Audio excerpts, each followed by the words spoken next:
ಪರಿಷತ್ನಲ್ಲಿ ಬಿಲ್ಗೆ ಒಂದು ಹಿನ್ನಡೆ ಆಗಿರುವಂತದ್ದು ಕಾಂಗ್ರೆಸ್ ಸದಸ್ಯರು ಇದ್ದಾಗಲೂ ಕೂಡ ಬಿಲ್ ಪಾಸ್ ಆಗ್ತಿರೋದು ನೋಡಿ. ನಾವು ದೊಡ್ಡ ದೊಡ್ಡ ದೇವಸ್ಥಾನಗಳಿಂದ ಈ ನಮ್ಮ ಶಕ್ತಿ ಯೋಜನೆ ಅಡಿಯಲ್ಲಿ, ಗೃಹಲಕ್ಷ್ಮಿ ಯೋಜನೆ ಅಡಿಯಲ್ಲಿ ಎಲ್ಲ ಕಡೆ ಧಾರ್ಮಿಕ ಕೇಂದ್ರಗಳಲ್ಲಿ ಹಣ ಹೆಚ್ಚಿಗೆ ಆಗ್ತಾ ಇದೆ.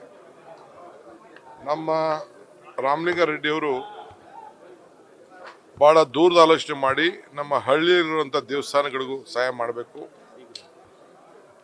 ಚಿಕ್ಕ ಚಿಕ್ಕ ದೇವಸ್ಥಾನಗಳಿಗೆ ಸಹಾಯ ಮಾಡಬೇಕು. ಆ ದೇವಸ್ಥಾನಗಳು ಅಭಿವೃದ್ಧಿ ಆಗಬೇಕು. ಅರ್ಚಕರಿಗೂ ಅನುಕೂಲ ಆಗಬೇಕು. ಈ ಅರ್ಚಕರು ಕೆಲಸ ನಮಗೇನು ಕೆಲವು ವಿಚಾರಗಳನ್ನು ಭಕ್ತಾದಿಗಳಿಗೆ, ದೇವಸ್ಥಾನಕ್ಕೆ, ದೇವರಿಗೂ ಭಕ್ತನಿಗೂ ಭಗವಂತನಿಗೂ ಮಧ್ಯಸ್ಥಿಕೆ ನಿಂತ್ಕೊಂಡು ಪ್ರಾರ್ಥನೆ ಮಾಡೋಂಥ ಕೆಲಸ ಅವ್ರು ಮಾಡ್ತಾರೆ. ಪ್ರಯತ್ನ ವಿಫಲ ಆಗ್ಬೋದು, ಪ್ರಾರ್ಥನೆ ವಿಫಲ ಆಗೋದಿಲ್ಲ, ಇದು ನನ್ನ ನಂಬಿಕೆ.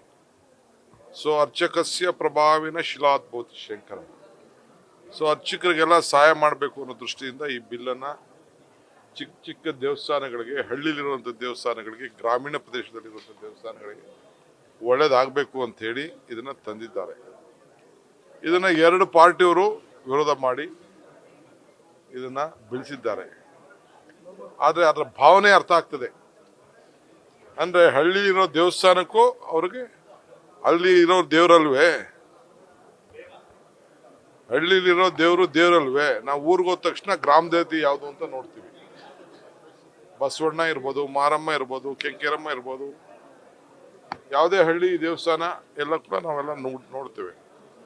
ಅಂತ ದೇವಸ್ಥಾನಗಳಿಗೆ ಏನೋ ಒಂದು ಸಣ್ಣ ಜೀರ್ಣೋದ್ಧಾರ ಮಾಡುವಂಥ ಕೆಲಸ, ಅರ್ಚಕರಿಗೆ ಒಳ್ಳೇದಾಗುವಂಥ ಕೆಲಸ ಮಾಡಿದ್ರೆ, ಇವರು ಈ ರೀತಿ ಬಿಜೆಪಿಯವರು ಮಾತು ಒಂದು ಕೃತಿ ಒಂದು,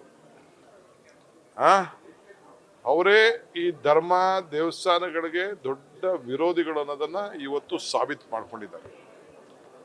ಸೊ ಅವರು ರಾಜಕಾರಣ ಮಾಡ್ತಾ ಇದ್ದಾರೆ. ಆದರೆ ಯಾರು ಕೂಡ ತಪ್ಪಿಸ್ಲಿಕ್ಕೆ ಸಾಧ್ಯ ಇಲ್ಲ. 3 ತಿಂಗಳಾದ್ಮೇಲೆ ನಮ್ದು ಮೆಜಾರಿಟಿ ಬರ್ತದೆ. ನಾವು ಪಾಸ್ ಮಾಡೇ ಮಾಡ್ತೀವಿ. ಪಾಸ್ ಮಾಡಿ ನಾವೇನು ಸಂಕಲ್ಪ ಮಾಡಿದ್ದೇವೆ ಆ ಸಂಕಲ್ಪ ಪ್ರಕಾರ ನಮ್ಮ ಎಲ್ಲ ದೇವಸ್ಥಾನಗಳಿಗೂ ಅನುಕೂಲ ಮಾಡಿಕೊಂಡು ಅರ್ಚಕರಿಗೂ ಅನುಕೂಲ ಮಾಡುವಂಥ ಕೆಲಸ ನಾವು ಮಾಡ್ತೀವಿ. ಅದನ್ನೇ ನಾವೆಲ್ಲ ಅರ್ಚಕರು ಎಲ್ಲ ಅವರೆಲ್ಲ ಸಮಾವೇಶ ಇಟ್ಕೊಂಡಿದ್ದಾರೆ. ಅವರೆಲ್ಲ ಬಂದು ನನ್ನ ಕೇಳಿದ್ರು, ನಾವು ಹೋಗ್ತಾ ಇದ್ದೀವಿ. ಇವತ್ತು ಪಾಪ ಅವರು ದಿನ ಪ್ರಾರ್ಥನೆ ಮಾಡೋರು. ಈ ಸರ್ಕಾರಕ್ಕೆ ಮನಸ್ಸು ನೋಯಿಸಲು ದೇವರು ವರನೂ ಕೊಡೋದಿಲ್ಲ, ಶಾಪನೂ ಕೊಡೋದಿಲ್ಲ, ಅವಕಾಶ ಮಾತ್ರ ಕೊಡ್ತಾರೆ. ಹಂಗೆ ನಮ್ಮ ರಾಮಲಿಂಗಾರೆಡ್ಡಿಯವರು ಒಂದು ದೊಡ್ಡ ಕಾರ್ಯಕ್ರಮವನ್ನು ರೂಪಿಸಿ ಒಂದು ಐತಿಹಾಸಿಕವಾದಂಥ ಬಿಲ್ಲನ್ನು ತಂದಿದ್ದಾರೆ. ಅದಕ್ಕೆ ವಿರೋಧ ಮಾಡಿದ್ದು ದೊಡ್ಡ ಖಂಡನೀಯ.